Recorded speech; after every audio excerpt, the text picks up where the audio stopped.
شكرا، هذا جميل. أود أن أشكر أيضا مايك. اليوم هو شرف حقيقي لي بأن أكون أول رئيس للولايات المتحدة يستضيف اجتماعا في الأمم المتحدة. C'est un véritable honneur. وهذا قد that statistic that I would be the first. That's very sad in many ways. And it's great to be with you. I want to thank Vice President Pence for the outstanding job he's doing. He's been a fantastic and valuable representative of our country. Likewise, Secretary Mike Pompeo, Ambassador Kelly Craft, Secretary Ross, Secretary Mnuchin, Ambassador Sam Brownback, all for joining us today. And we have other representatives of our cabinet and the administration in the room. We've done a lot. The Johnson Amendment doesn't get spoken about enough, but I'm very proud to say that we've obliterated the Johnson Amendment within our country so that now we can listen to the people that we want to listen to, religious leaders, without recrimination against them. It was a very important thing, and I said that at the beginning, and I say it now. It's something I'm very proud of. We're also grateful that UN Secretary General Antonio Guterres could be here along with so many of his friends and my friends, world leaders. I've gotten to know a lot of them, and I would imagine you know all of them. I would imagine. If you don't, you're not doing your job. And also I want to thank my daughter Ivanka for being here. She works so hard on all of the things that are very important to the people in this room. So thank you, Ivanka, for being here.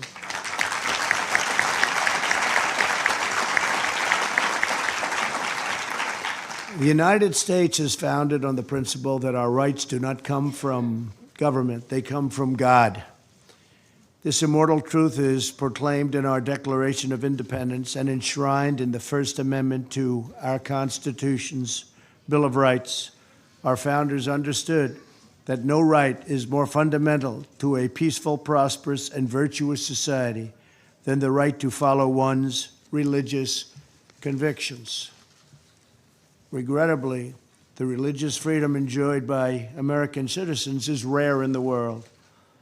Approximately 80% of the world's population live in countries where religious liberty is threatened, restricted, or even banned. And when I heard that number, I said, please go back and check it because it can't possibly be correct. And sadly, it was 80%.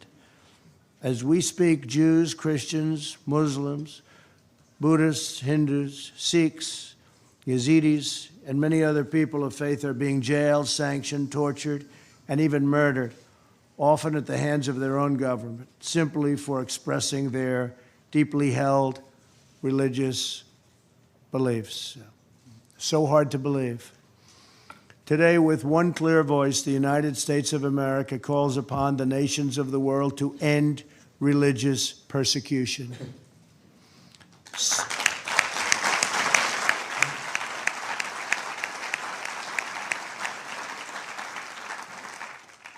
To stop the crimes against people of faith, release prisoners of conscience, repeal laws restricting freedom of religion and belief, protect the vulnerable, the defenseless, and the oppressed.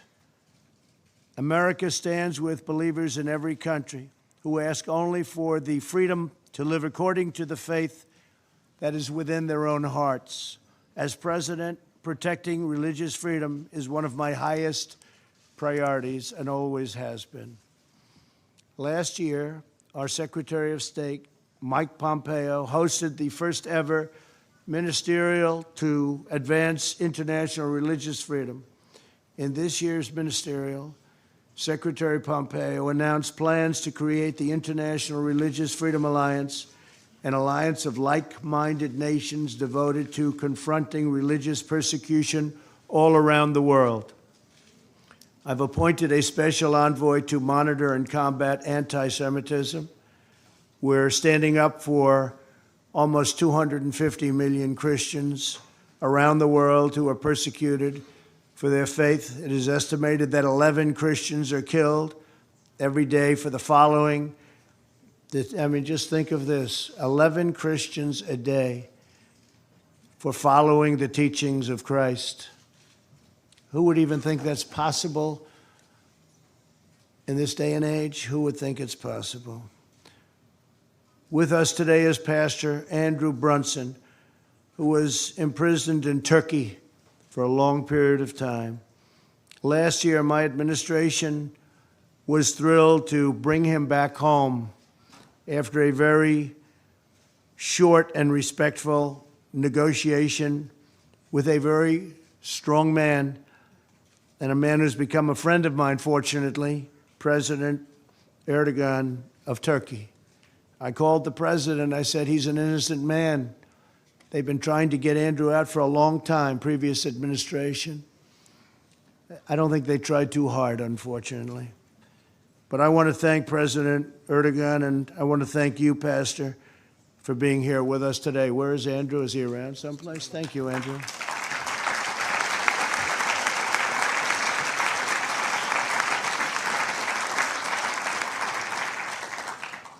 We did a good job with that negotiation, Andrew. You got back. Wasn't easy, it wasn't pretty, but you got back, and we're proud of you. You have a great family. And the love, when Andrew came back, the love from so many people, it was actually, I hadn't seen anything quite like it. So congratulations, and I understand you're doing fantastic work with your family. Thank you very much. Thank you, Andrew.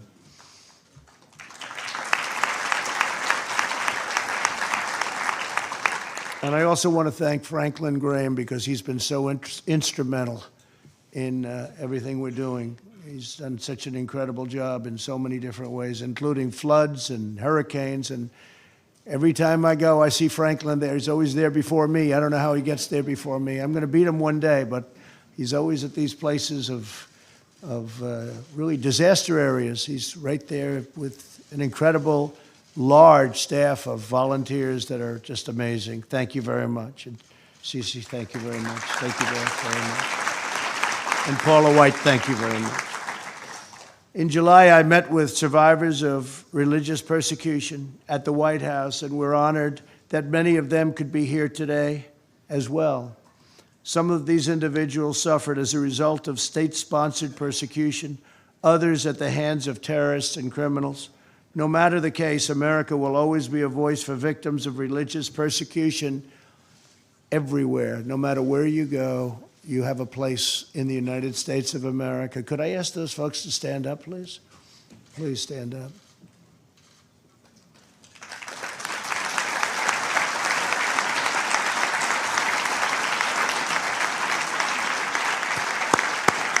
Thank you. Thank you very much. In recent times, the world has also witnessed devastating acts of violence in sacred places of worship.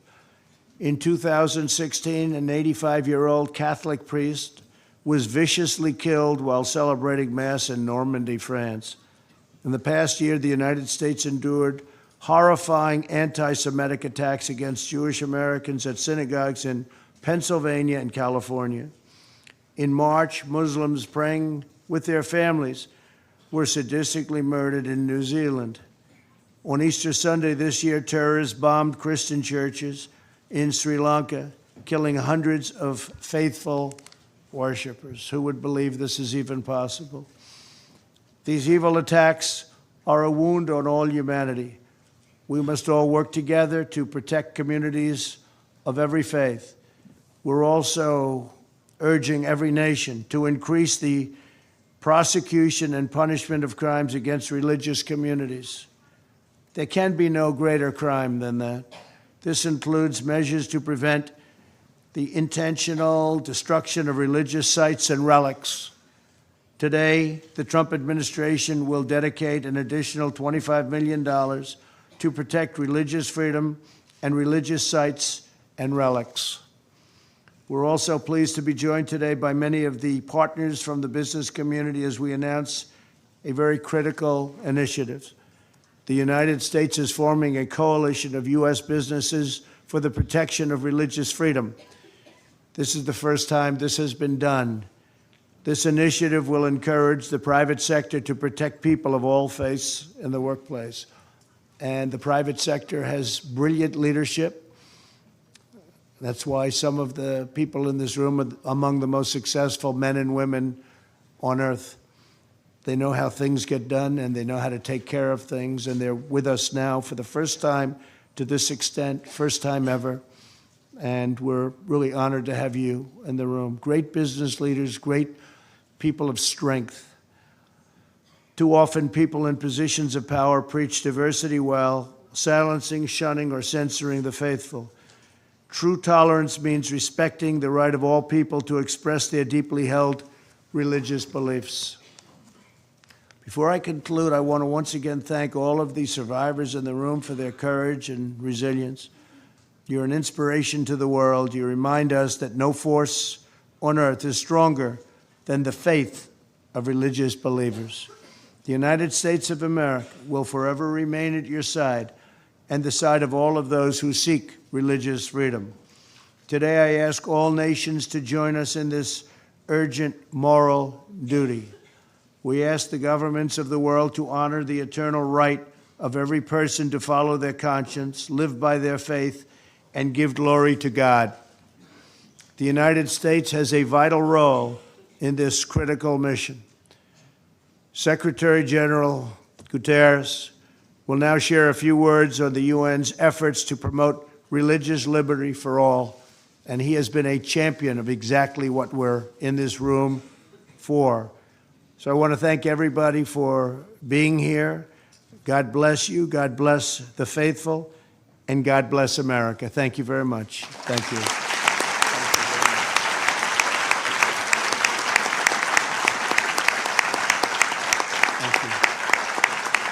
Thank you very much.